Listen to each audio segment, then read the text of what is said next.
ನಾನು ಈಗ ದೆಹಲಿ ಜಮಾ ಮಸೀದಿ ಬಳಿ ಇದ್ದೀನಿ. ಇವತ್ತು ನಾನು ನಿಮ್ಗೆ ಇಲ್ಲಿ ಇಫ್ತಾರ್ ಸಮಯದ ವಾತಾವರಣ ತೋರಿಸೋಣ ಅಂತ ಬಂದಿದ್ದೀನಿ.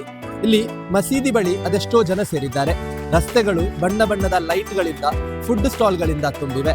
ಇಫ್ತಾರ್ ಸಮಯದಲ್ಲಿ ಇಲ್ಲಿ ಎಲ್ಲೆಲ್ಲೂ ಸಂತಸ, ಸಂಭ್ರಮದ ವಾತಾವರಣ ಕಾಣಸಿಗುತ್ತದೆ.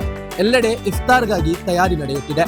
ಖಜೂರ್, ಸಮೂಸ, ಕಬಾಬ್, ಹಲೀಂ, ಬಿರಿಯಾನಿ, ಫ್ರೂಟ್ ಚಾಟ್, ಜಲೇಬಿ ಹೀಗೆ ಎಲ್ಲವೂ ಇಲ್ಲಿ ಸಿಗುತ್ತೆ.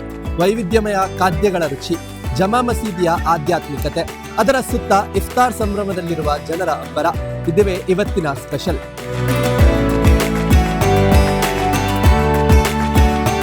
ಜಮಾ ಮಸೀದಿಯಲ್ಲಿ ಯಾರೊಬ್ಬರು ಖಾಲಿ ಕೈ ಹೋಗಲ್ಲ.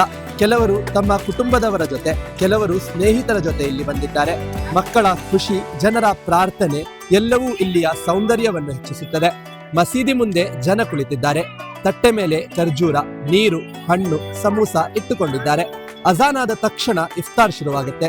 ಅದು ಅಜಾನ್ ಆಗುತ್ತಿದೆ. ಎಲ್ಲರೂ ಶಾಂತವಾಗಿ ಮೊದಲು ಖಜೂರು ತಿಂದು ನೀರು ಕುಡಿತಾ ಇದ್ದಾರೆ. ದೇವನ ಶ್ರದ್ಧೆಯಲ್ಲಿ ಬಿರು ಬಿಸಿಲಿನಲ್ಲಿ 14 ಗಂಟೆ ಉಪವಾಸದ ಬಳಿಕ ಜನರು ಉಪವಾಸ ತೊರೆದು ತಿನ್ನುತ್ತಿದ್ದಾರೆ.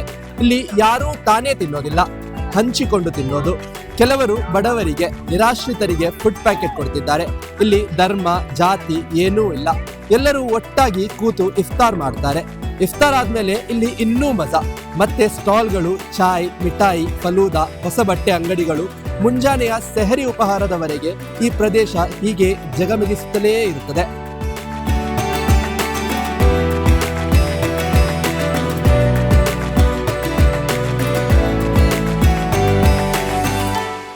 ನಮ್ಮ ಕಾರ್ಯಕ್ರಮಗಳನ್ನ ನೀವು ನೋಡ್ತಾ ಇದ್ರೆ ನಮ್ಮ ಚಾನೆಲ್ ಅನ್ನ ಸಬ್ಸ್ಕ್ರೈಬ್ ಮಾಡಿ, ಪಕ್ಕದ ಬೆಲ್ ಐಕಾನ್ ಒತ್ತಿ ನಮ್ಮನ್ನ ಬೆಂಬಲಿಸಿ.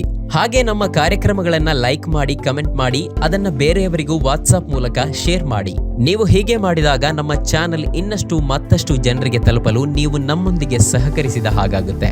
ಇದು ನೀವು ಯಾವುದೇ ಖರ್ಚಿಲ್ಲದೆ ಕೆಲವೇ ಸೆಕೆಂಡುಗಳಲ್ಲಿ ನೀಡಬಹುದಾದ ಸಹಕಾರ. ಧನ್ಯವಾದಗಳು.